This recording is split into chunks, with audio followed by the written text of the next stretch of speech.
Yes, people. What's going on? Welcome back to the channel, man. Welcome back to Saeed TV. We are live. We are here, man. Apologies. I set up the stream for 9:40 a.m. I just realized when I was checking, I was like, well, hold on a minute. Why is there so many people waiting? I was like, shit. I set up at 9:40. So apologies on that one. It's always at 10 a.m. But big up to the panel. We got man like Pete. And listen, Pete, I brought you on when there's things happening. So, you can't accuse me of, bringing things on a bad day, man. How are you, man? I'm all good, man. I did tell you need to bring me back when something's happening, man. You threw me in the bus last time, but no, it's all good. Good to be back, man. Yeah. Thank you. Yeah, big up to you, man. Big up to you. And obviously, Miz as well is in the building. Miz, how are you, man? I'm good, brother. Alhamdulillah, I'm good. Hope you all are doing well as well. Can't wait, man. It's going to be a cracking conversation. Yeah, definitely, man. Big up to you. Obviously, we got man like D from the Arsenal side. So you get me? What are you telling me? Bro. There, bro. Morning to the panel, man. Big up you, man. Yeah, big up to you. Big up to you. Obviously, we got Roms as well in the building who'll be here any moment as well, man. But listen, people, smash the likes. Subscribe to the channel. Subscribe to everyone's channels. Links will be in the description. But we got to start with Newcastle, man. It's looking a bit up now, man. You know what I mean? Is it Malik Thiaw, Jacob Ramsey? You know, it's on the way up now. Obviously, we'll still have to discuss Isak, but for now, two positive signings coming in the door now. It's looking a little bit better. Finally. But we're like, if you're a Newcastle fan, we always knew that we were going to spend money. We were always going to be in a position where we had to have strength for the squad. I said it to you last time I was on. I expected 6 players to come through the door. We've currently got 3 with Malik Thiaw in the door. It looks like Jacob Ramsey could be the 4th. I saw about half an hour ago the deal has been agreed, 40 million. He's just got to speak to Villa and then he's on his way up, hopefully. That deal could get done. And as well as that, people haven't realised this morning that the dominoes have fallen on Johan Wieser as well. So the Wieser deal has been based on Bournemouth getting their striker, which it looks like they're going to. Brentford then get their striker in Dango Atara, and then we get Wieser. So it looks like that domino's falling. So potentially by the end of the week, we could have Ramsey and Wieser through the door ready for Villa, which would be an ideal situation. We finally get a striker that we can actually play up front. But look, we've talked about it before. It's been a nightmare summer up until this point, mostly because of that guy, Alexander Isak. He's the one that's caused the unrest. He's the one that's unsettled the whole of our pre-season by his actions. Forget the players that we could have signed and the rejections. That happens in football. I ain't bothered about that. I knew we were always going to sign players, but it's the Isak stuff that's really disrupted our flow ready for the season. So hopefully we can get a few more through the door. We get our 6. We get the squad big enough to handle Champions League, Premier League, etc., etc. But yeah, if you're a Newcastle fan, you've got to be a little bit happier this week. This is a good week so far. Let's keep it rolling. Let's keep it going. It's good. Yeah, man. Listen, Jacob Ramsey is one of them where 2021 he was a baller. 2022, I'm not sure if it's the same player, but you know what? If there's a better manager out there than Eddie Howe to bring him back into that form, it's Eddie Howe. Malik Thiaw, yeah, you know what? Played well at AC Milan, did all right over there as well. So he's got a lot of potential. Ramsdale, I'm not sure. Elanga, very, very good last season. You know what, Miz? It's not. They've turned it around a little bit. You know what I mean? It's not all doom and gloom. Obviously, when the Isak one leaves, it will be a hard one to kind of swallow. But this one is, at least they've done well. Do you know what? Look, obviously, I'm not a Newcastle fan. Obviously, Pete is, and he's talked about Newcastle, and he's very jubilant, very excited. But me looking from outside, not being a Newcastle fan, I have to question what is the objective here. Like, Newcastle obviously been taken over by the new owners a few seasons back, and since then it's been a fantastic rise. A little bit of yo-yo type of up and down. One season in the Champions League, one season not. Obviously now back into the Champions League. I honestly, from someone outside, I thought Newcastle this season will try and mix it with the big boys and really compete at all fronts. And I get it, like rejections happen. All of our clubs have had rejections, but the players you're kind of bringing in now. Look, I don't know much about Malik Thiaw. I've not watched. Is he from AC Milan or something like that? Yeah. So, I don't watch AC Milan on a regular, so he could be a very good player. But Jacob Ramsey, for example, now I get it. He's young, and there could be an upside under Eddie Howe, but 40 million on Jacob Ramsey, as Saeed said, like he was on fire maybe 2-3 seasons ago. Now you're bringing in a player that it's a question mark for 40 million. Do you know what I mean? Like you've gone from going after players like João Pedro, Ekitike, and so many others that you've tried, to all of a sudden Jacob Ramsey. I have to question, before I even talk about Isak, obviously we all got different opinions on it, but I question the direction as to where are you guys going? Like, you really think this is good enough to compete at the highest level? Well, the point about building the squad and building multiple players is we need to raise the floor in the squad. So I'll talk about Jacob Ramsey for a second. Jacob Ramsey instantly comes and sits in and behind those three midfielders, Joelinton, Tonali, and Bruno Guimaraes. At this moment in time, we've got Joe Willock as that guy. He's injured at the moment, but he's just not the guy. Like, we want him moved on this summer, and unfortunately he's got injured. Otherwise, we'd have tried to actively move him on. So bringing in Jacob Ramsey, he is naturally that next guy that can come in, rotate with the likes of Joelinton, because he plays left centre midfield of a three. And what we're doing then is building the ceiling, the floor up. We would have liked to raise the ceiling with the likes of João Pedro, Benjamin Sesko, etc., etc. So this is more depth. This is more depth. We're not strong enough. If you go back 2 seasons, when we were in the Champions League, we failed because the squad wasn't strong enough and we had too many injuries.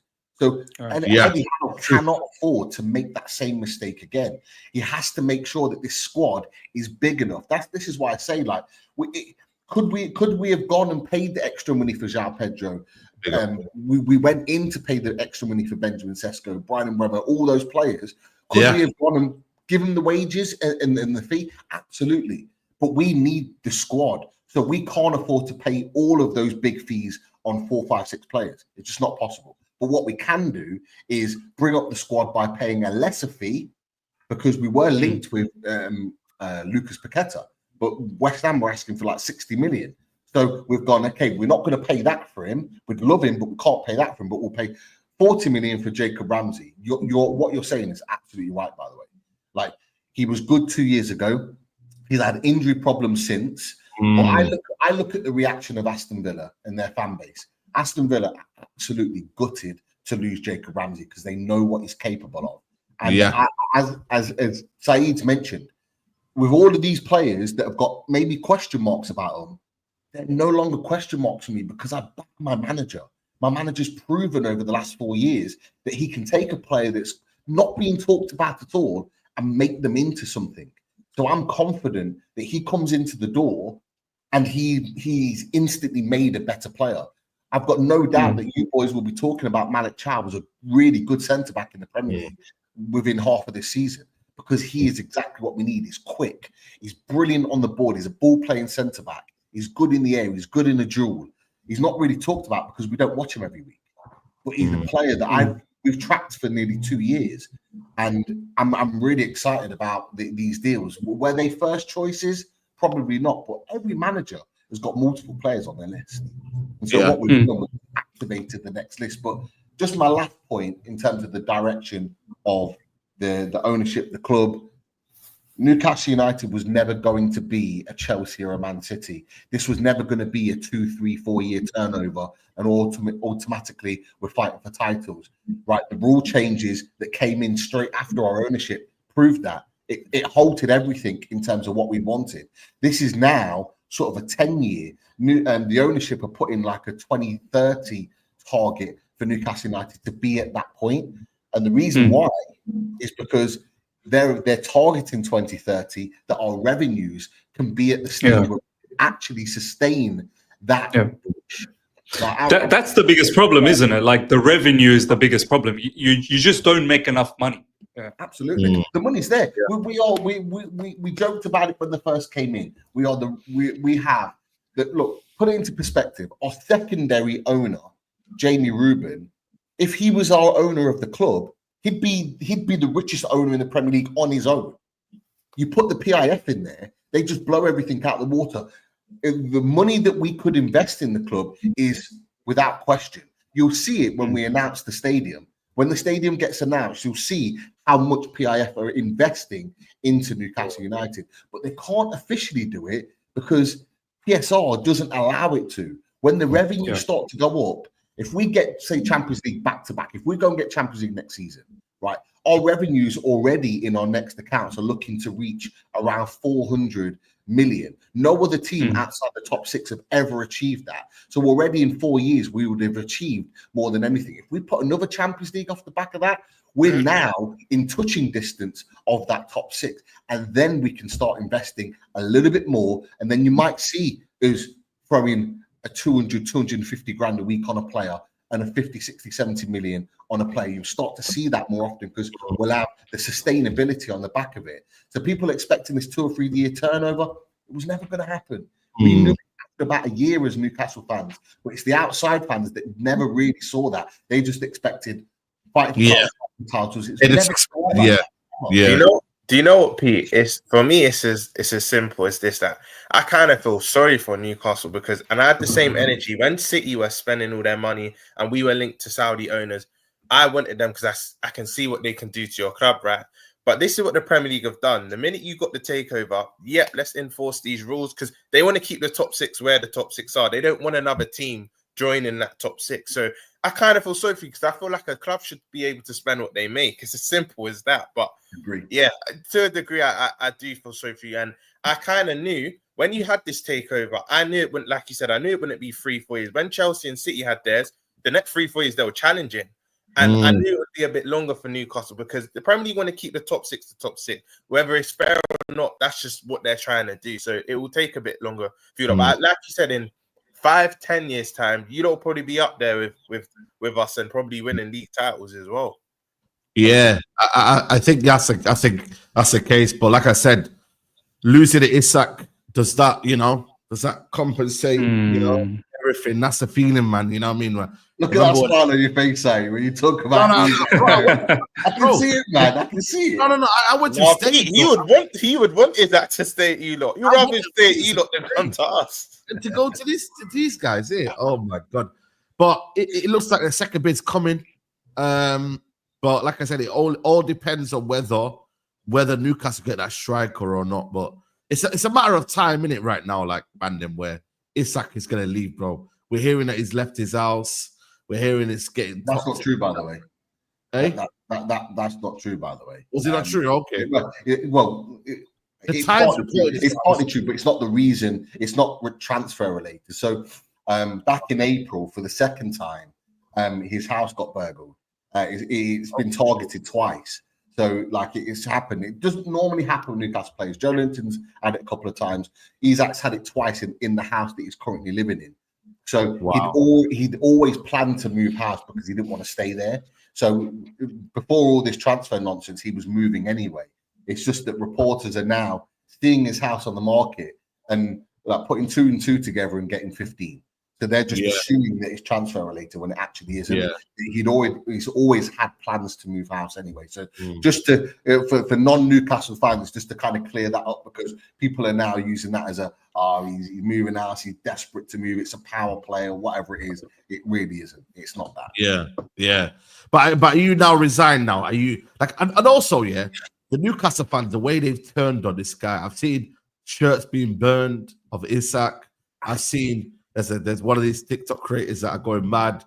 I'm like, bro, like this is crazy, man. It's gone hella toxic, man. It's gone hella toxic. I need to say, first of all, this burning shirt business, I don't like it. I don't agree with it. Yeah. That's not what Newcastle United are. And to be fair, it's only one fan that's done it, but that fan has been absolutely hammered by the fan base for doing that. Nobody agrees with that. Yeah. That's not the way that Newcastle United do things. So I'm putting out there that I don't want that to be a representation of our fan base, because we don't do that kind of stuff. You talk about Newcastle fans turning on him or being mad at him.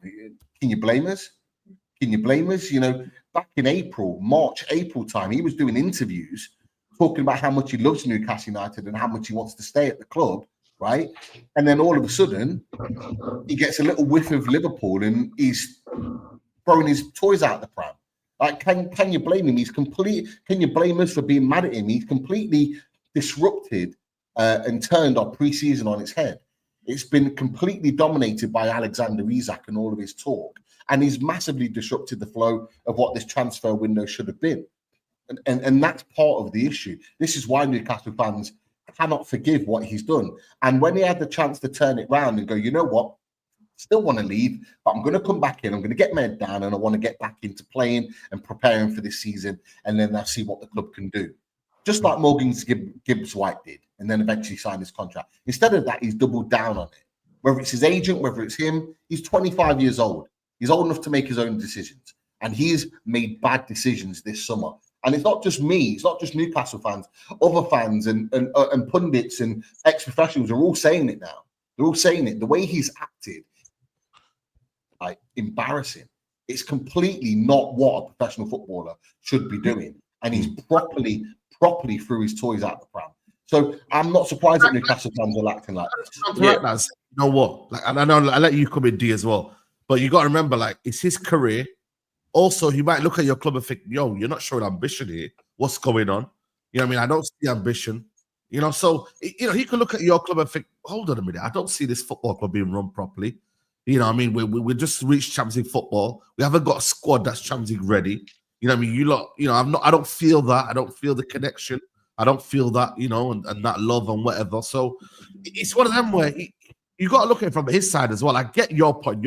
You're a Newcastle fan and you're thinking what's best for the football club. But there is this element that, you know, it's like has got reasons as to why he wants to leave. And it is Liverpool. No disrespect to Newcastle, but it is Liverpool. Can I say another thing? No, sorry, go on, D. Go on. I was going to say quickly, yesterday, reports come out from Ornstein that apparently, again, I don't know how true this is, but he come out and actually informed the club in around, I believe it might have been after the Carabao Cup final or maybe a month after. But March. Ornstein said March. Yeah, March, April times, I think, that he informed the club he wants to leave. Actually, no, apparently it was the end of last season. Last summer, yeah. He said, you know, this will be my last season. So what though? No, you can't say you want to leave and that means you should leave. You signed a contract. Like this, I've had enough of people keep saying, what do you mean? Newcastle was supposed to be victims. I don't understand why everyone keeps doing it all the time. Everyone keeps saying, like, because Isak wants to go, he should go. He's got 3 years left on his deal. You signed a contract. Why should Newcastle have to sell their best player? When we lost RVP, I hated him. I can't stand him to this day. I don't like him. You can't come back to the club. I can't see you. I don't like you. No one likes their best players leaving. Why should Newcastle be happy that Isak wants to leave their club? I don't understand why everyone keeps saying it. No, I didn't say that. I'm not saying Newcastle. Not you. I'm not saying you personally, but the whole narrative is like, oh, Isak wants to go. He should want to go Liverpool. For what? They don't want him to go Liverpool. They're in the Champions League. They've got the richest owners. They can't spend their money. The rules come in as soon as their owners buy the club. So they've seen other teams just decide to go get massive money and spend whatever they want. Now they can't spend money. What do you want them to do? Then now they can't even keep their best player. If you're unhappy, if a player's informed you, what do you want them to do? You want them to sit there and not be happy that I'm not saying Newcastle fans should be happy. They should feel how they want to feel. But what I'm trying to say is, if he's informed you a year or two prior, there should be a mutual thing. And by the way, Pete, I'm not a hypocrite because I had the same energy for Trent. I was actually one of the Liverpool fans a year or two prior to say, do you know what? If Trent wants to leave, we should cash in early. Yes, it will make us weaker, but I just think as soon as the player doesn't want to be there, you should let them go. People bring up the Hazard and CR7 examples. They actually agreed to stay another year. But I think once you want out and you've made it adamant, I think you should kind of come to a happy medium. I think people are misunderstanding this situation. You ask any Newcastle United fan, and you're asking one now. I want Alexander Isak gone. I don't want him to stay at the club. You're talking to the wrong person. People in the chat as well. I want him gone. I don't want him at Newcastle United. But that doesn't mean that we just accept any old bid for him. It doesn't mean that we I just go, agree that. we want him gone, so there you go, 110 million. Yeah, we'll just accept that. Nah, these owners don't mess around. These owners, since even before, when Arsenal were linked with him, we had reports out there, and the club was saying, we're not even going to consider selling him unless it's around 150 million. That was when Arsenal were heavily linked with him. The ownership haven't changed their stance. Not for sale unless you're paying that level of money. They've said it all the way through. The reports back in October, November with regards to Arsenal. If I went back, you'd find it. It's there. It's been exactly the same.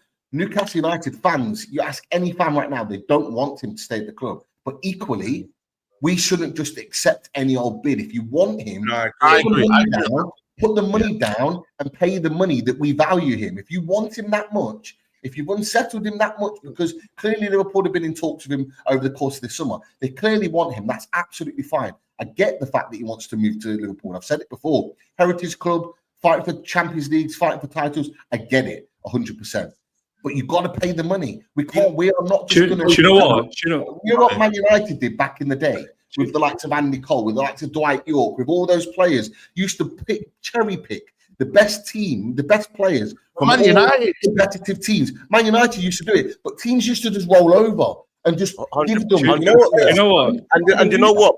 Brighton have changed that as well. Brighton are saying, you want our best player, you're paying 100 plus for everyone. There you go. They don't care no more. And also, I see people in the chat saying, why don't you talk about Gyökeres? Firstly, Why not? Right, so I'm going to tell you why. Firstly, I'm an Arsenal fan. I'm not a Sporting Lisbon fan. I would expect Sporting Lisbon to hate Gyökeres. That's the first thing. So I don't understand why you asked me about Gyökeres. Let me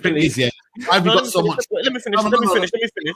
Secondly, he had a gentleman's agreement that he felt that they reneged on. It's a man of his word. That's what the difference is. That's what Isak's saying as well. That's what Isak's saying as well. That's literally what Isak's saying. It's not what Isak. Listen. You're saying what Isak's saying. So what's the gentleman's agreement? You tell me what the price is and gentleman's agreement. He was going to leave this summer. Apparently, the club was agreement. There was no agreement. The club have already come out on multiple occasions and said there was no agreement. When Isak came out and refused to play against Celtic, we thought he was injured. It's now come about that he refused to play and then refused to go on the tour. That was the first. That was the first instance that the club had that he wanted to leave.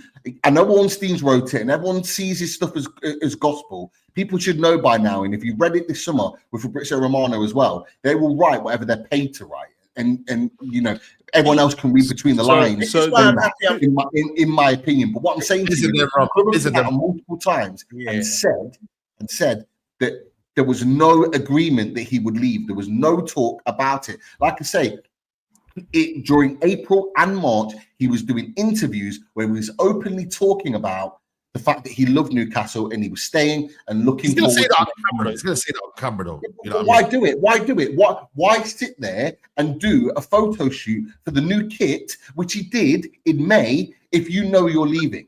Why would the club sanction that? It doesn't. None of it makes sense. Not one of this makes sense. And the club have come out multiple times and said it. So yes, Ornstein's wrote that, but equally the club have said that and come out and said there was no agreement. We've had no discussion.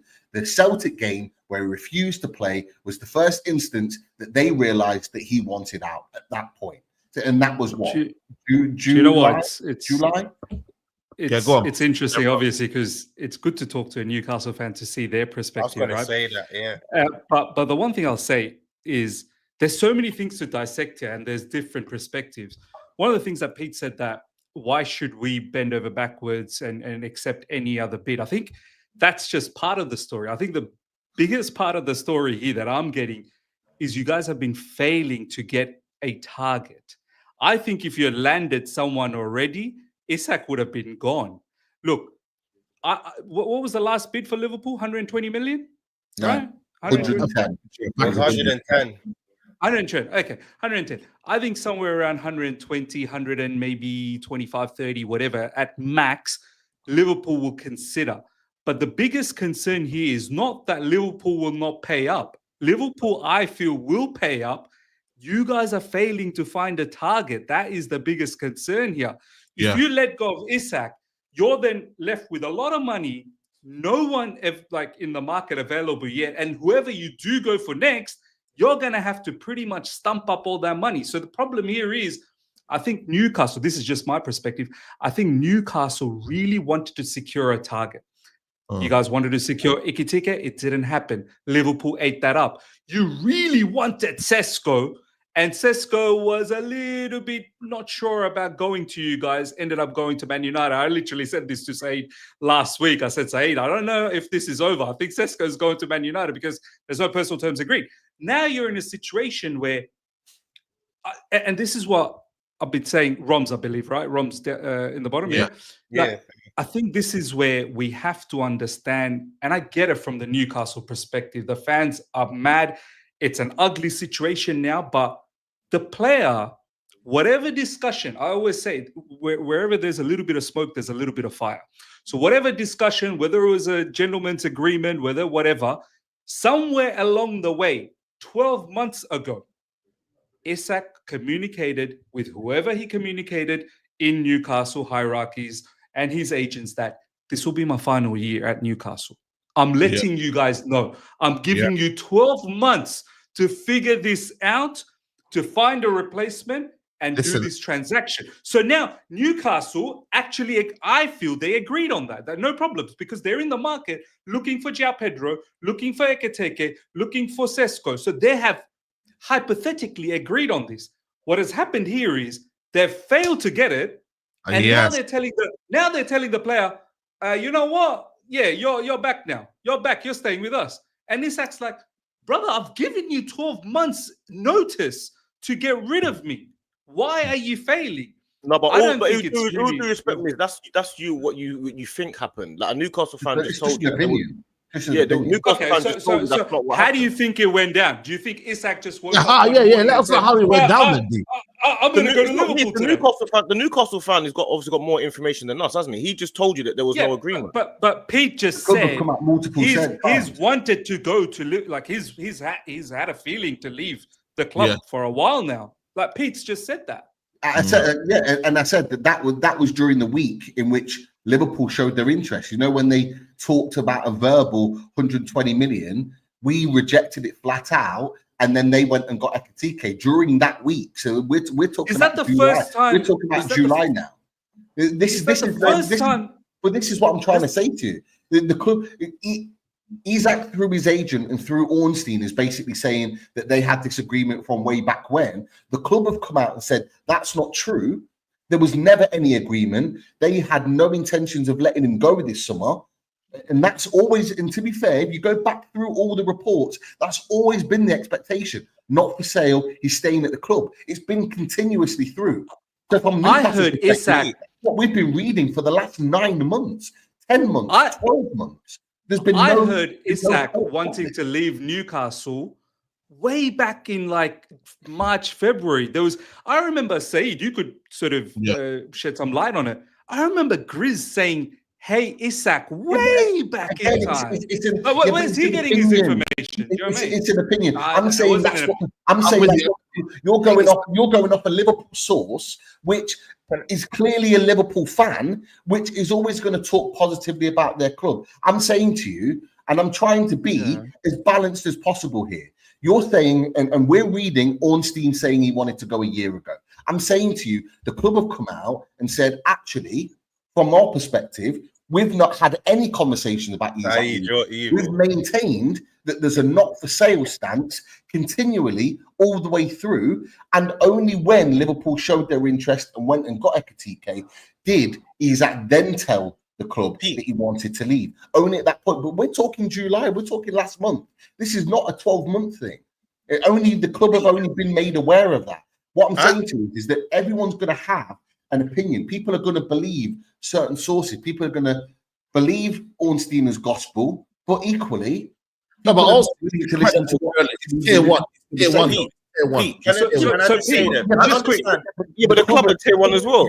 I was going to say, Pete. So you're basically saying, in July was basically the first time Newcastle were aware of this. They were oblivious to Isak wanting to leave.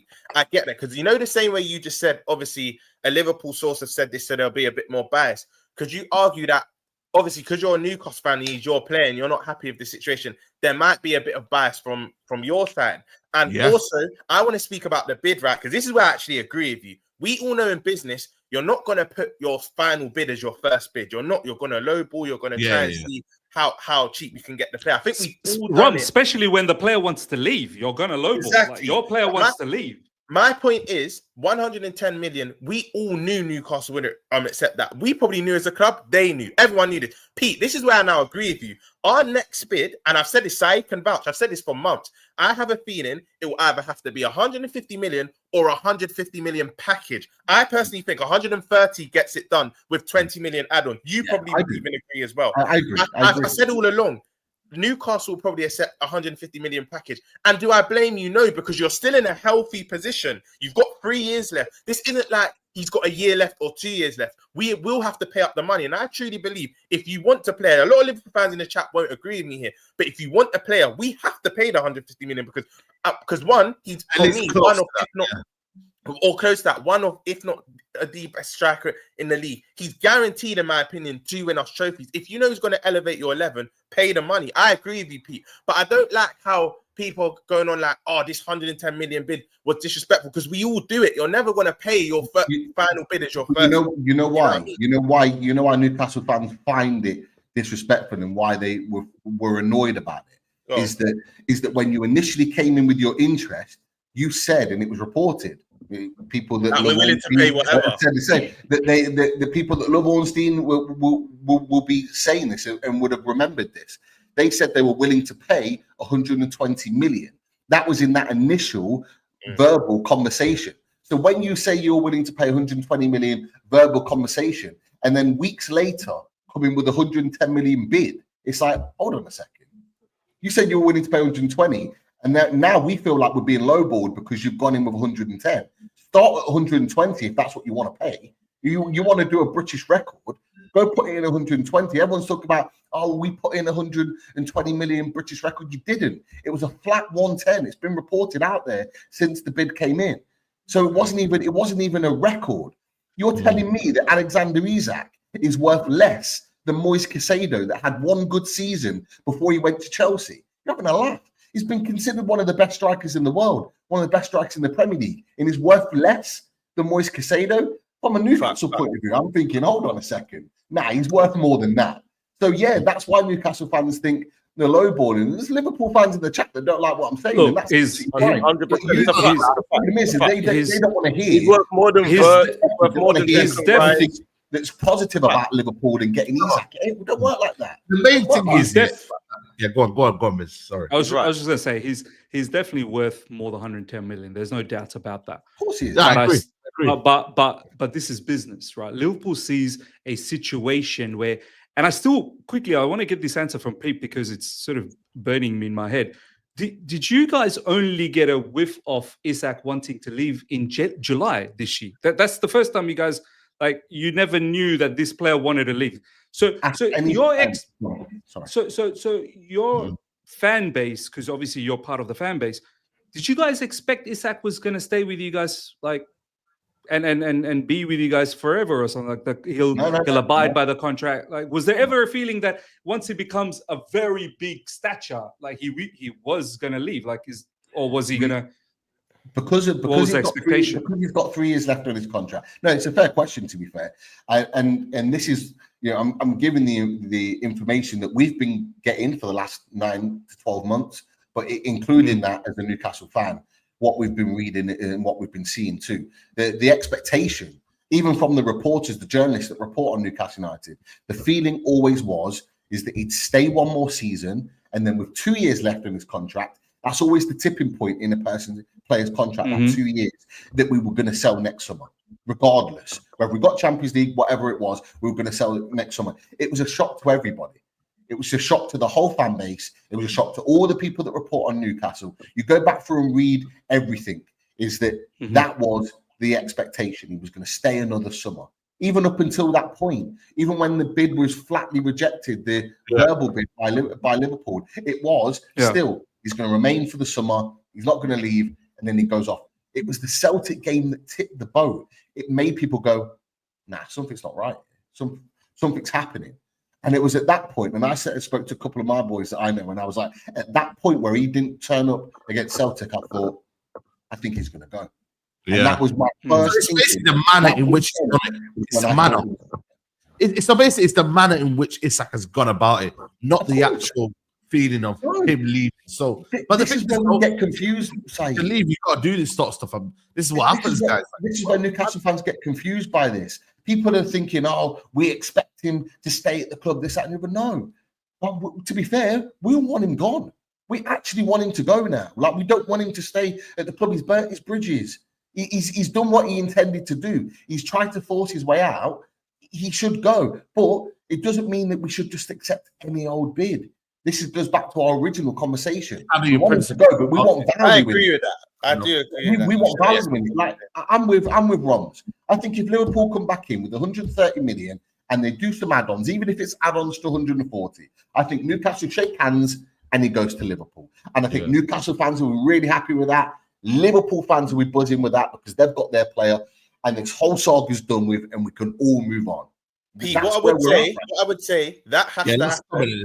To add on what Miss said, what you just said has to happen, and you get in one, I'd say two bodies. Saeed would vouch. I've said for weeks, this still doesn't happen until the last week of the window. I think this drags out personally. But I think not only we have to put up the money, you lot have to also get replacements because I can't see you going into the season with Ursula. I don't think you lot would even be happy with that. You know what I mean? So, he needs to go to you have to get one or two bodies in. But I think when it's all said and done, Pete, we get Isak, you lot want him gone, and like I said, everyone moves on. I think it happens late in the window.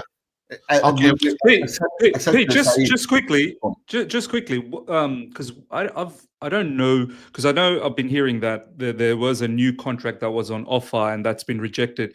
Do you know what that new contract entailed? Like what was the vicinity of the wages? Because we saw the other week when we were all sitting here and Saeed was showing all the wages.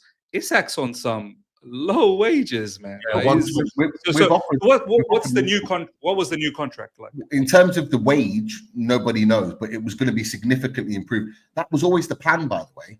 We knew back in April that Isak was always going to be offered a new contract, but we were wanting to do our business in the window first, and then we were going to give him a new contract at the end of the window, and we would significantly up his contract. Now, Paul Mitchell's to blame because Paul Mitchell, he wanted his contract done last summer.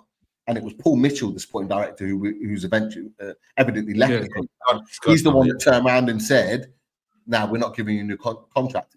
Yeah, Amanda Staveley, who left the club last summer, was the one that said, "We'll give you a contract." If they've had a contract now, none of this would have been a conversation. She shouldn't have left it. She was good for you.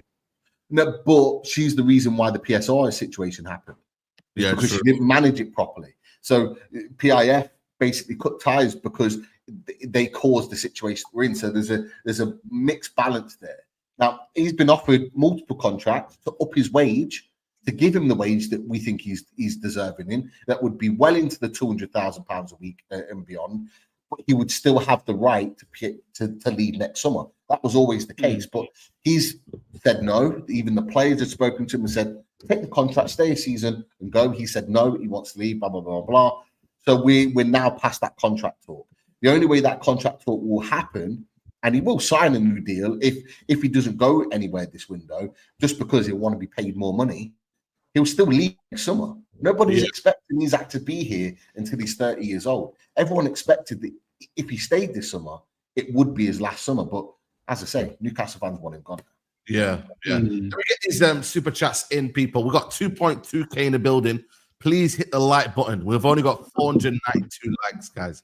Please hit the like button. We're trying to get to at least a minimum of 800 likes. Should be 1,000. But you lot, hit the like button. Let's get this channel growing. Big up to Suji. Just saying it here, man. We need over 800 likes. Don't be slacking show. Love. Big up Suji from all the way down in Australia, man. Big up to him.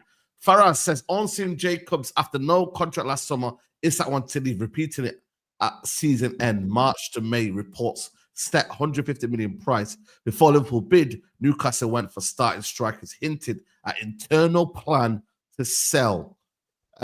Blake, that's how I looked at it. Yeah.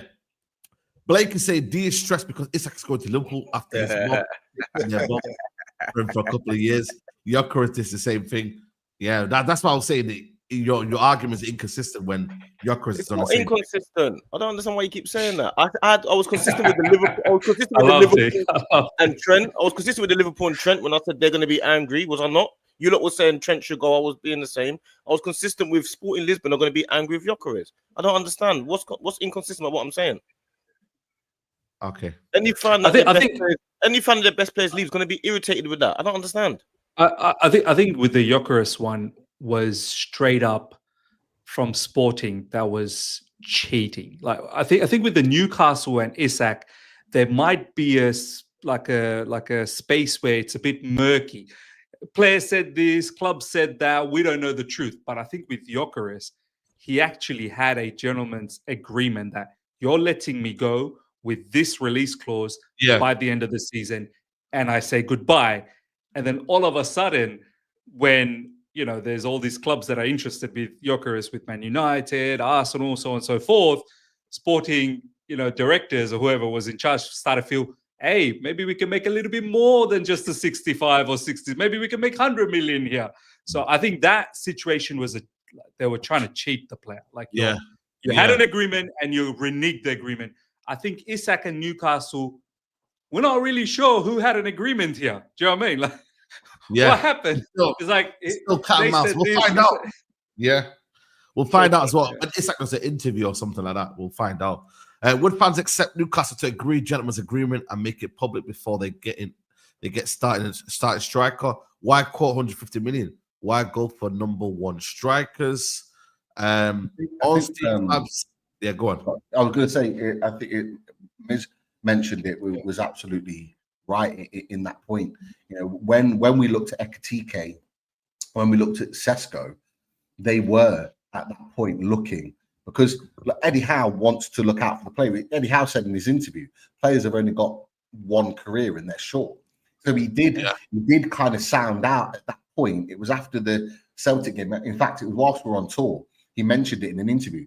And that was basically Eddie Howe saying, look, we will try and do what's right for the player. If the player wants to leave, we'll move him on. Yeah. Eddie Howe only wants players that want to play for the club.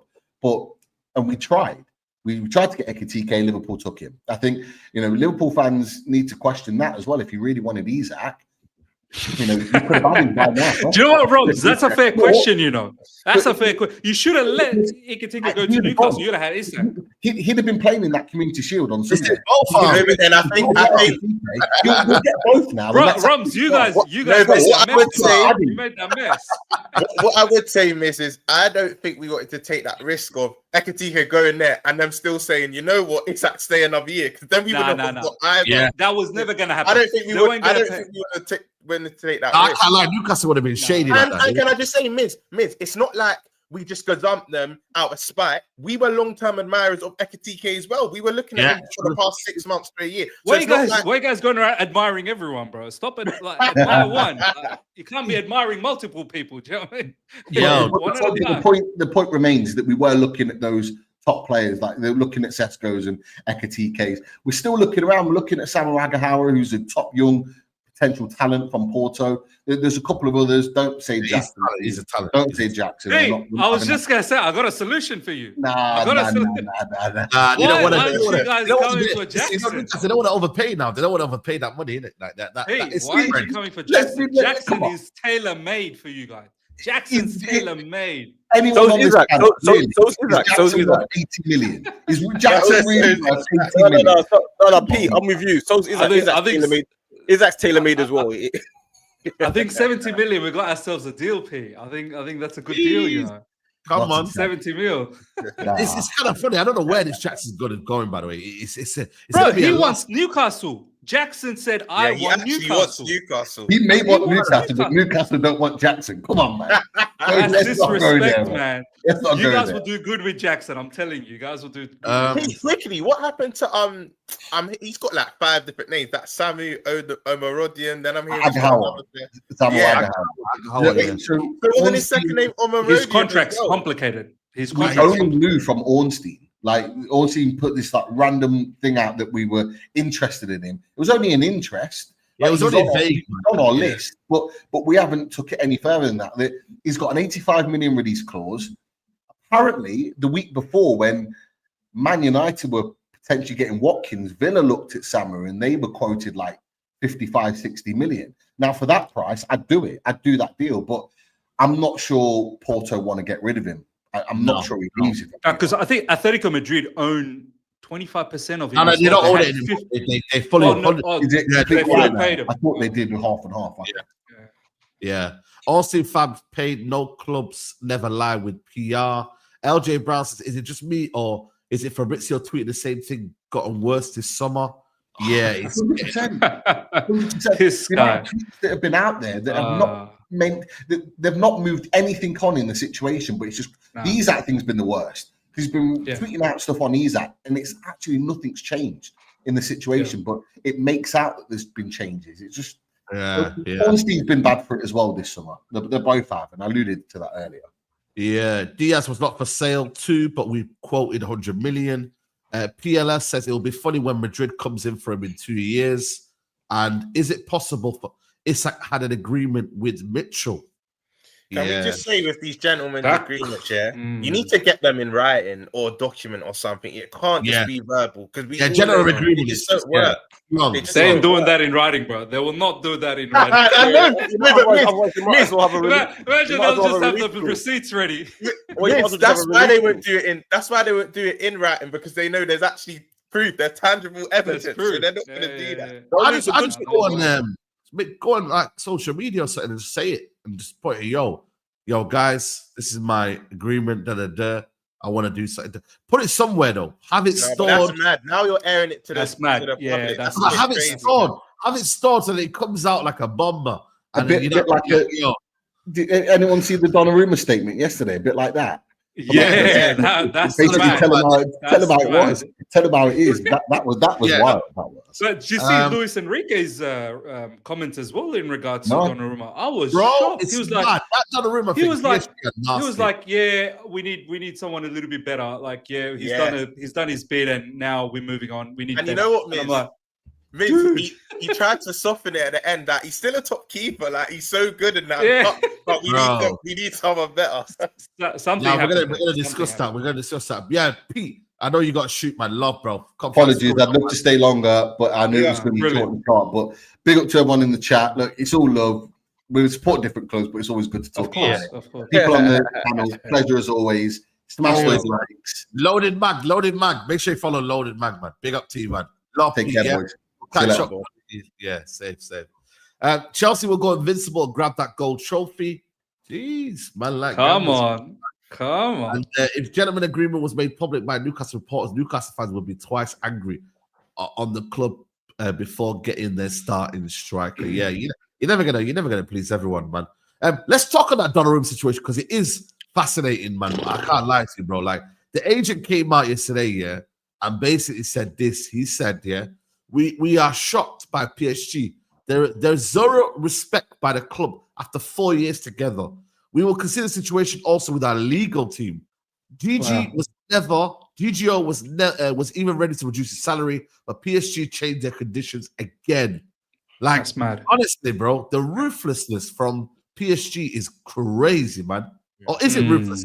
Is this a no? You're saying now, D. You know what I mean? On the other side, do you like this side of football now? Like in terms of let's ask you a question. Like, you never know what's their gentleman's agreement. What side are you talking about? What's the other side? You say the other side of football, where like players they're contracted and they have to stay and whatnot. Yeah, you're gonna abide by it. Where they say bye-bye, see you later. It depends on what side you're on, isn't it?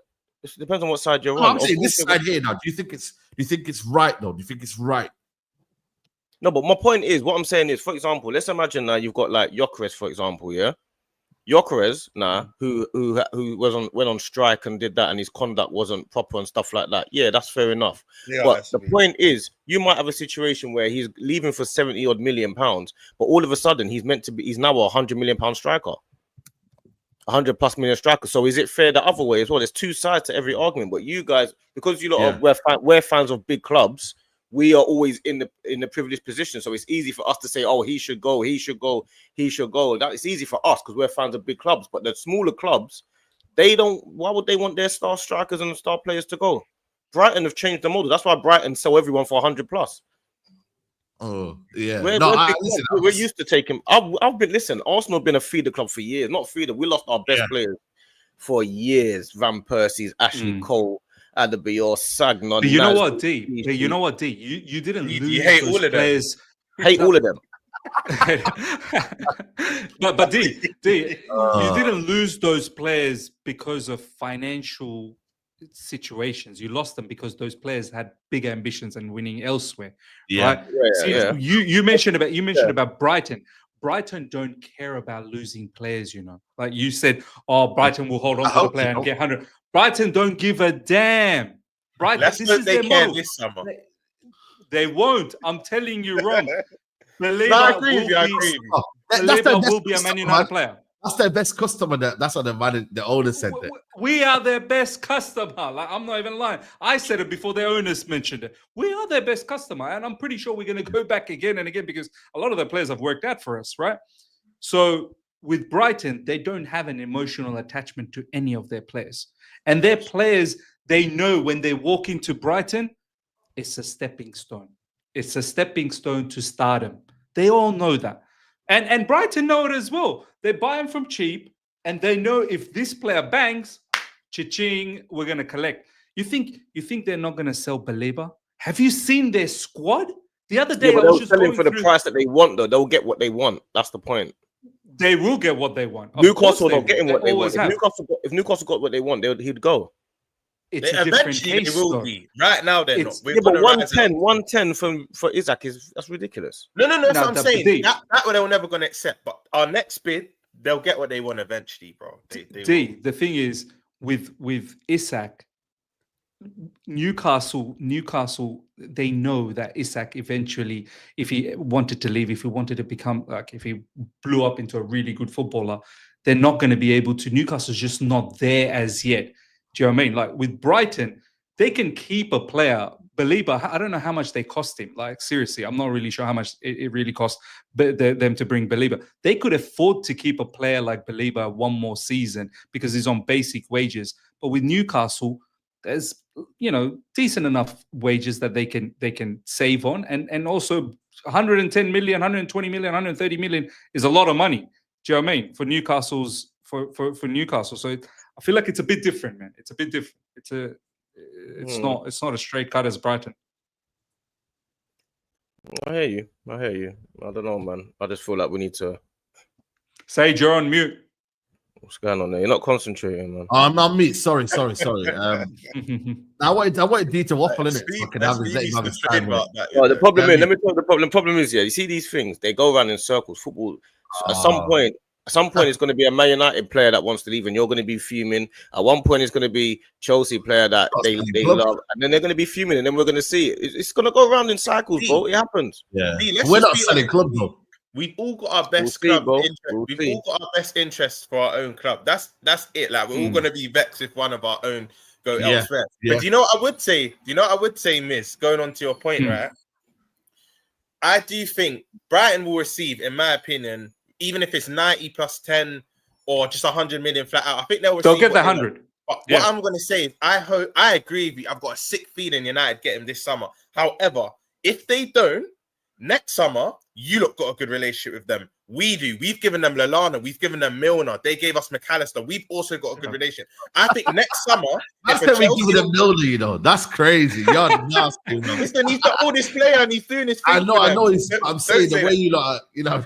Obviously, we triggered the reports from McAllister. Like, we've done good business with Brighton as well. You have. What I would say next summer, I think United need Belieber this summer, because next summer, if a Chelsea and Liverpool go in for him, you have a better relationships with Brighton.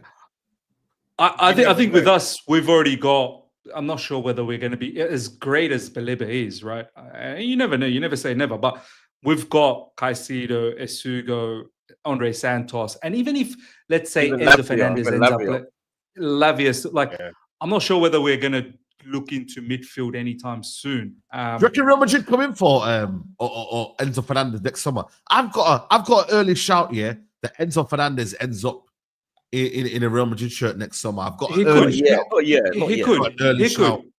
He could. Look, I'm not going to put that past. Like, I think it's still, the ambition for a lot of these players this season is they want to win more trophies this season. Now, I don't know what type of trophies we're going to get, but we're going to try and secure something. And we're going to try and really focus on going as far as possible in the Champions League.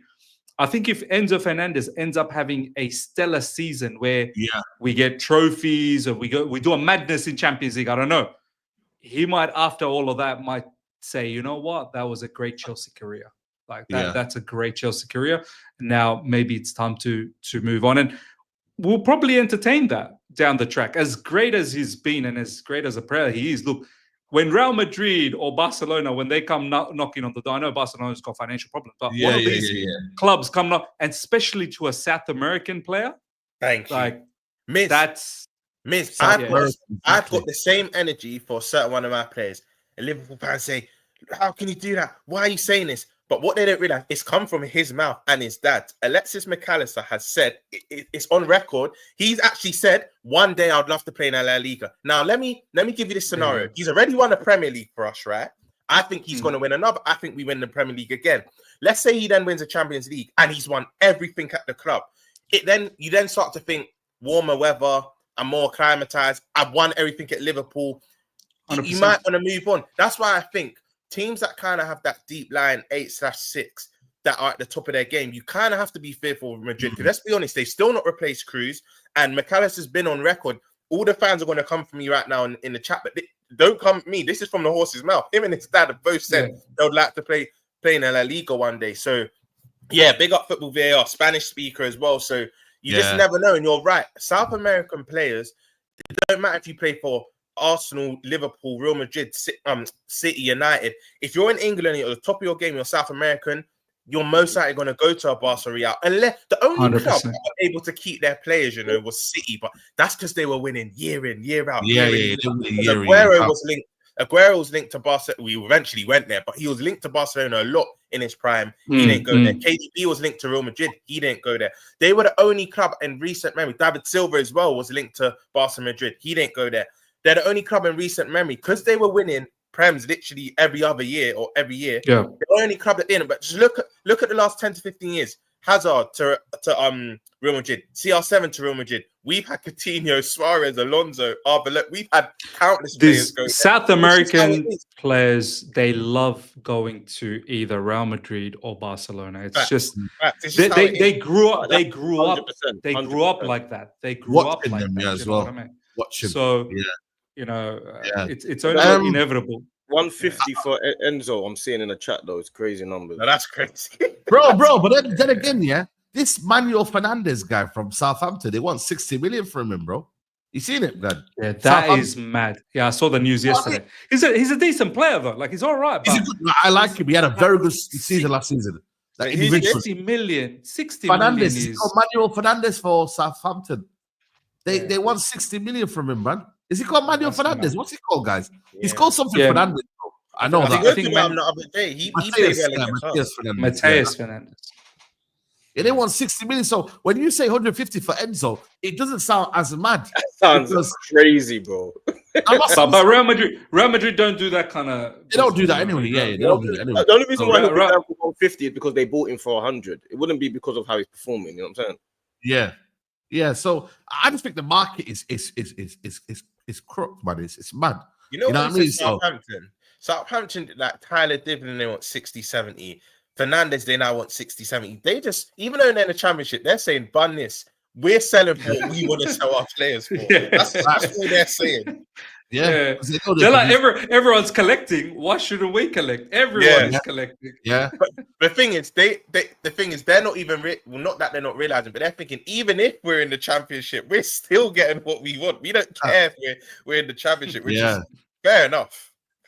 So just going back to it now, Julian Laurens, who's a journalist, saying Manchester City are the only club in for Donnarumma at the moment. I'm amazed by it. He's not a pet type of keeper, unless City change the way they play. But he's not good in the air, which you need to do well in the Premier League, and not great on the ball, which you need for Pep. Like they bought James Trafford in there. Is that the official Julian Laurens? Because I know he's quite a credible. Are you sure that was the official account? That might have been like a burner. No, official account. Yeah, official account. Yeah. 239k followers. Do you know what, Saeed?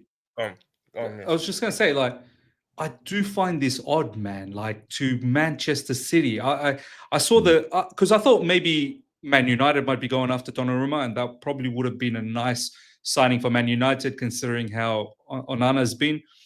But look, because we recently heard that there was rumors with Chelsea as well, and I said on Twitter the other day that look, I absolutely love Donnarumma. Donnarumma is a fantastic goalkeeper. Don't get me wrong; he's one of the best in the world, but there is a doubt in terms of his ability to play from the back. Like, no matter how much we argue about this, oh my God, modern day football playing at the back, goalkeepers, this is how it is. Goalkeepers are like an outfield player these days. You need to be very good on the ball. Yeah. You can hate it, you can love it, but that's the real fact. If you got a manager that wants to play out from the back and your goalkeeper's hesitant with the feet, that's a recipe for disaster. Do you know what I mean? Fact. So with Donnarumma, I'm not entirely sure he's that good on the feet, though. He's okay, but I don't know if he's that good. Well, PSG are a footballing team, so he done fairly well with them. Yeah, no, but that's why he wants to get rid of him, because he now sees the new keeper as a better. Correct. Lucas, that's fine now. Yeah, but they've won a lot of stuff, so it's like it kind of can make sense now. You know what I'm saying? Look, Lucas Chevalier, from the little bits and pieces that I've seen, right, he looks like he's very good on the ball, far better than Donnarumma. Now, is he a better shot stopper than Donnarumma? I don't know. I think Donnarumma is a amazing shot stopper, right? But Pep Guardiola, like you see Edison, some of the assists that Edison sometimes gets from deep. Yeah, the brother can be a deep line midfielder, like with that type of ball playing ability. Do you know what I mean? So I don't know, unless they're changing their style. You know what, Miz? That Julian Lawrence tweet is interesting, because when he first got linked to Chelsea, United, and Man City, right? He's on very big wages, and you would know. You lot have changed your wage structure. Your wages, all your top players are on relatively decent wages, right? And United have tried to change their wage structure recently. You're not now paying 300 and 350s, right? No. So I was thinking, forget even his ball playing ability on the pitch. They're not going to pay this guy's wages regardless. But the reason why that tweet was very interesting is because he's now said he was willing to take a pay cut. Now, if he was willing to take a pay cut at a club he's already done well at, won the Champions League, multiple league titles, I think he would then maybe take a wage cut if he goes to a Chelsea or a Man City or a Man United. I actually think, off that tweet, he's going to move to the Prem now, because he's now looking at it like, you know what? No one's really gone. He has to be a bit humble. No one's going to pay my wages. He's a top keeper as well. He's a top keeper, but I just think now he's going to take a wage cut. But you're spot on. Modern day football, you have to be good with your feet. And this is Pep last season, isn't it? Is this Pep last season, by the way? Or is it one more season? Second to last. I think second to last. But Roms, just on that, because obviously he's come out with a statement saying that he was considering taking a wage cut. If you were considering taking a wage cut, why isn't PSG then giving you the new contract? Like, why are you then leaving? You're taking the wage cut, and if wages weren't the problem, then what was the problem? What happened here? Because that's my point. Luis Enrique liked you. You were fantastic in the Champions League. You know, against you lot for Liverpool, he was unbelievable. Even against Arsenal as well. Even in the final, he didn't have to do much in the final. But like, what happened all of a sudden? Like, this player goalkeeper wants to take a wage cut, wants to stay. You liked him, and now all of a sudden you don't like him. Like, I think one of two things. Enrique just completely wants to change how he builds up play, because you'll speak about that Lucas Chevalier. I don't know how to pronounce his name. But I've only seen him once against my club, right? We beat them 2-0. And I'm telling you, if it wasn't for him, it would have been 6 or 7. He was amazing. Wow. That's the only 90 minutes I've seen him play when they come to Anfield, right? But I think it's one of two things to answer your question. He either just wants to change the way he builds up, because he did say in his statement he's still a top keeper, but I just don't see him as part of my plans anymore. Or I think they might have had a rift where it's just not come out to the public yet, and they're trying to keep it in-house. I think it can only be one of those two things. Honestly. So let's say it's not the rift. Let's say it is tactical. If it is tactical, that's a big red flag for every other Premier League clubs that want to play from the back. If Enrique is saying, do you know what? I'm thinking with Lucas. I'm not thinking with Donnarumma anymore. like, why would Pep Guardiola, like, it feels bizarre for me. See, with Man United, however, I feel like Man United doesn't completely rely on their goalkeeper to kick things off. Yes, they need the goalkeeper. That's why it made sense for us. That's why it made sense for us. Max. Man United makes sense. And also Trafford as well. Imagine, like, guys, how do you think Trafford feels right now? No, but you went and got Onana because he can play with his feet. That's what you got him for. So don't try and pretend that that's not what you bought him for. No, but he's not a good shot stopper. Don't get me wrong. But you bought him for that, and then realized he's not good with his hand. Yeah, that's what I'm saying to you. I know because we need to remember as well. That was under Ten Hag. Remember they've had a managerial change in that time as well. So Amarim might want to play a different way with a different keeper. Different way as well. Yeah. Like that as well. But imagine how you feel if you're Trafford right now, man. Like this brother. Bad, bro. Bad. He went to Man City knowing that I'm displacing my man. I'm confused. Was he going to be number one? Was he going to start ahead of Edison? I'm confused with this Trafford signing. Yeah, he was. I thought he was. Yeah. He was going to be basically over Edison. Edison. Edison was to be 1 year behind Edison, 1 year, and then next season Edison's gone. Trafford is a goalkeeper. That's what I think the plan was. But he didn't realize Donnarumma is going to come in. I don't think he would have came to Man City if he did. Let's be honest. He should have now. Honestly, he should have gone to Newcastle. Do you know what I mean? Ramsdale ended up at Newcastle. Yeah. And let's be honest as well. Yeah, Donnarumma's 26. We all know centre backs and keepers, they have more longevity in their career. Yeah, bro. They peak later. So if Donnarumma comes now, and I'm going to assume, I don't know Trafford's age, but he looks no older than 23, 22, 23. 23. I knew it. He looks no older than 24, right? You're right side. He's looking at it like, hold on. If City sign his keeper, he's probably on the keeper for the next 10 years, 5 to 10 years minimum. 23 in October. But this one here, we need it for homegrown. I get, you need it for homegrown. I understand that. I'm talking about what Trafford needed. You get me? Like, you guys needed him because of your reasons. I'm just letting you know what he needed for his reasons. And that's Saeed, why, you know? Man City got a lot of academy boys. I do. Look they got plenty of academy players to fill out that homegrown. Big up time, my guy. Big up time, man. Yes. Listen, big up to you, time, man. Now we're going top, man. We're going top, man. Big up to Ty each and every time, man. Yeah, but no, honestly, I think for me, listen, Man City will do Man City things, but they need to sort their defense out, man. Like, that's the main thing for them. Defense. And they get Rodrigo, which again, I don't know if he's. But you have them winning. You have them winning the Premier League, though. No. Oh my days! No, George. It was George. But that was pre-Isak, man. Saeed. That was Saeed said it as well. Saeed, you said that you said Man City are going to win the league. What are you talking about? That was pre-Isak, bro. That was before the Isak situation. I didn't know Isak's not there yet. No, but I'm saying Isak comes in. So you did say it. So why did you say no? You didn't say it when you did say it. No, I said Man City originally, but when they came in for Isak, and when I see the madness going on Liverpool, the Gegen pressing from D is incredible. What madness from Liverpool? Nothing's changed. Nothing's changed. They bought Florian Wirtz. No.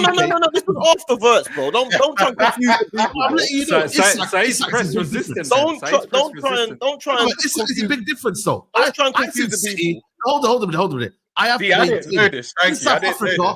He thinks I forget, but he doesn't know. He doesn't know that I remember. I said it in South Africa, yeah. When we were doing Super Sport, I said Man City then. So I'm talking about when we were on stream. I'm talking about I know, but then this Isak situation came. Isak's not there yet. He's not there yet. No, but you're not understanding. I said if Isak comes in, I will change my mind. Say it if Isak doesn't. If Isak doesn't, it's a big difference. Bro, look at the chat. The chat will tell you. You said City were number one. No, the chat is right though. I've changed my mind. It's not flip flopping. When did you change your mind today? But you know what? No, when they went for Isak, I would have said, "Yo, listen." Isak is saying. Therefore, he's right. Let's just say Isak doesn't come to Liverpool. Then who? Then I think for me, Man City. So D was right. I still think I'm also right. D was right. But I'm also right in that. I'm also right. You're hypothetically right. You're hypothetically. Come on, look at yourself. I think Isak will be coming to Liverpool. I think it's for me. I think it's guaranteed. That's why I'm saying. I think Isak is Liverpool going to win the league. I've changed my mind based on the fact that they're getting Isak. Bro, That's why I've Isak, changed my bro, mind. This was like about a week and a half ago. We had this conversation. No, it wasn't a week and a half ago. Don't lie. Isak Don't lie. was what do No, you we mean? had It wasn't the a week and a half conversation ago. we had the- I will find the the stream. No, we had this conversation at the start of the window. 2 weeks max. 2 weeks max. It wasn't Isak 2 was- weeks. It wasn't. Bro, It was not come on, 2 weeks Saeed. max, bro. Bro, I'm telling you, it's not Isak- 2 weeks Ju- max. Ju- Hold on a minute. Didn't Mid say that Isak's been linked since early January or July and March. and all No, that? no, yeah, but way I know, before. We all Yeah. knew Liverpool that made the Isak was- bid. No, hold on a minute. Liverpool, when they made the bid and they were serious, that's when I was like, you know Just what? be consistent. I'm Just be not subscribing with consistent. Do Liverpool. you know By the what? way, yeah, For me, I don't think it's a crazy situation of Liverpool and Man City in terms of where they're at right now. I know, but But what I'm then saying I is, look at, then I also look at then I also looked at the defense of Man City as well. I was like, you know what, man, I kind of need to change my mind as well, you know, because the defense, they're not really changing their Just say defense. that then. Just say No. that then. Yeah, It's that's what I'm for saying. me, it was always See, Liverpool. I'm letting you For know. me, it I don't was know why always you're trying to like say that you've won an argument here. I'm letting you know. No. City have Because not, what hold on a happened minute, hold on a minute. City have not changed your attack here. I also think Chelsea now with João Pedro and the Club World Cup that as was well. already done. You've gone past that. Come on. That was ages Come ago. on. Man, That I'm was adding ages everything ago. together. By the That way, was this is ages predictions, ago. by the way. Mate, I Pedro wanna tried- know- that Pedro scored bare goals for them. That I- was ages ago. I bro. always We can said, change I it the always way said we Liverpool. want. I always said Liverpool. What about your Even with top that, four? Isak. What about your Even top with four? that, Isak, the kind of business that you guys were doing with Yeah. Frimpong, Kirkes, and Florian Wirtz, because Isak wasn't rumored at that time. It was Kirkes, Frimpong, and Florian Wirtz. I was like, I think they're favorites. They're definitely Yeah. favorites off the back of those. Considering what you already have, like on top of that, I was like, no, they're definitely 100%. favorites. So for me, But number your one was defense is a big thing, by the way. City not sorting their defense out has made me change my kind of outlook on Man City. Their Do you know defense what? is not better than it's not better than Liverpool's. It's not better than Arsenal's. And even Chelsea, I'm not gonna lie to you, have got a better defense than Man City. Let's be honest. D brought it to my attention, right? You know how I've been saying for weeks, yeah, but there's time left in the window. There's time left in the window. D told me yesterday on Big Up Ty on Ty's channel that apparently City are going back in for trying to bolster the defense. D, you know how to do my due diligence, innit? You know how to go fact check it, yeah? But apparently it's true. Like apparently they're not gonna bring in no more defense. If No that more is the case, defensive reinforcements, bro. if that's the case, then I might have to Yeah, drop man. some Let me down tell you what. Let me and tell you what it is. To me, City are fourth favorites for the title right now. It is That's fair. Liverpool, Arsenal, right. Chelsea are in there, and then it's Man City. And if there's any team that will fall out the top four, it will be City. It won't be Chelsea, Arsenal, or Liverpool. To me, That's I fair. think those three teams are too solid. But once you That's actually what made a good point. No, you change your- For me, I think number one. This is how I see it. I think number one, Liverpool. Number two, City. Number three, Arsenal. Number three, Chelsea, and number four, Arsenal. That's how I see it. Yeah. Also fourth. Okay, shit. That's crazy, Arsenal man. fourth. Yeah. I ain't gonna lie to you. I think we Yeah, finish. yeah. I think we finish above Arsenal. I just have this feeling we do. And with City, it might be touch and go. But I think They get Liverpool Rodrigo. is- Oh my days, that is a madness, isn't it? Like we don't know what's gonna happen. Football's a funny game, man. They might just go and say, you know what, we're just attacking teams. Yeah, but bro. it's the defense. Yeah, Yeah, that's what they're but- planning to do. That's what they're planning to do. But I think their defense, without Nori left back and Nunes right back, I think is No, just it's a disgusting, little, bro. but- Yes, a the little same bit as well. too weak for me. But does Pep Yes. allow Rodrigo to be Rodrigo? That's the question. Oh yeah, Mm. true. You're But I think right. Rodrigo will be Rodrigo. He's He top ain't drawer, no isn't he? savvy. Rodrigo's Well, if top Rodrigo will be Rodrigo, then you will be Savinho very, very soon. Do you know what I mean? So, By the way, 'cause- drawer. yeah, and that's a good point you make there. Savinho and Eze and Kudus, that is a serious front three there, man, as well, man. Like, Bro, them man are Pep cooking as well. Pep Guardiola has a certain way of how he wants his attackers to attack. One of the biggest thing about Pep is do not lose the ball. Whatever you do, don't lose the ball. So for a winger, if you're not giving me the license to go and attack because I'm scared I'm going to lose the ball, well, what do you think I'm going to do as an attacker? I'm just going to play the safe pass all the time. I'm going to be safe. I'm going to try and pass, and find. If you don't allow Rodrigo to express, if you don't allow players to express themselves, then it's going to be very, very difficult, man. It's very, very difficult. So I don't know, man. Like, yeah, Rodrigo, fantastic signing. He'll be an amazing signing. Don't get me wrong, but there's a certain way you're gonna have to play in Man City. Even when you remember when they had their glory days with Leroy Sané and Sterling, bro, how many times did they just split opposition defense open and Sané and Sterling would get a tap in? You'd barely see Sterling dribble past 2, 3, 4, cut in, cut out, and then whip one, because Pep don't like that. Don't do that. You know, you got David Silva, you've got, whoever else. Pass, find a path and score. So it's not the same. Liverpool are going to be signing 2 centre backs as well. Guehi and is it Leoni? What's he called again? Leoni. Yeah, Leoni. I'm not going to speak on Leoni because I don't know a thing about it. I need to watch some. I'm just happy we're getting in another centre back. I'm not going to act like I know the player because I don't. But Guehi, he's been captain of Palace, played in international tournaments. He's a leader. Exactly what you need. I think he's a good contingency plan to either Konate or Van Dijk, because Van Dijk's not getting any younger. Konate, look, this summer's been weird because 1 week Konate's staying, there's optimism in the talks. Next week, it's been stalled. I don't know whether it's Konate staying or going, but if he does go, we've got a good succession plan in Guehi for 30 million plus 5 million add-ons as well. I think it is. That is a shrewd signing. That is a proper shrewd signing. So I'm happy with the deal. That I think him and Konate will have, obviously, they'll have split minutes. I think Guehi will play in the less serious competitions, the cup competitions. Konate, let's be honest, still is the better centre back. Most Premier Champions League games, Konate is starting. But I think this is also a signing for now, but also a future signing, because you get 5 minutes is a steal, man. I can't lie, man. It's such a steal, man. I'll be real with you. 25, just turned 25, leader as well. Like, bro, I ain't gonna lie to you, man. This is a very, very good signing, man. Good signing. Yeah, cheap. Yeah. Do you know what? Like, at 35 million, obviously it's a really good value. But we've been linked with Guehi as well, and I have to say, for me, he's not a needle mover. Like, he's decent, but Roms, honest question: you got Virgil van Dijk, Konate, like that level of defenders. But alongside Van Dijk, he can look good though. He can look good. Alongside Konate or alongside Virgil van Dijk? Both. I think both. I think he looks good with both of them. Yeah, both of them. How many more great seasons? How old is Virgil van Dijk, by the way? 34, I think. 30. No, I don't think. I think he's 33 now. 30. No, is he not 34? I don't think he's that old just yet. I could be wrong, but I think he's 33. No, 34, man. He just turned 34. I think it's another 2-3 years. I think another 2-3 years, man. Okay, so let's say he keeps himself fit. Generally, these modern day defenders, they always try and keep themselves fit. They play long. Thiago Silva's still playing. Do you know what I mean?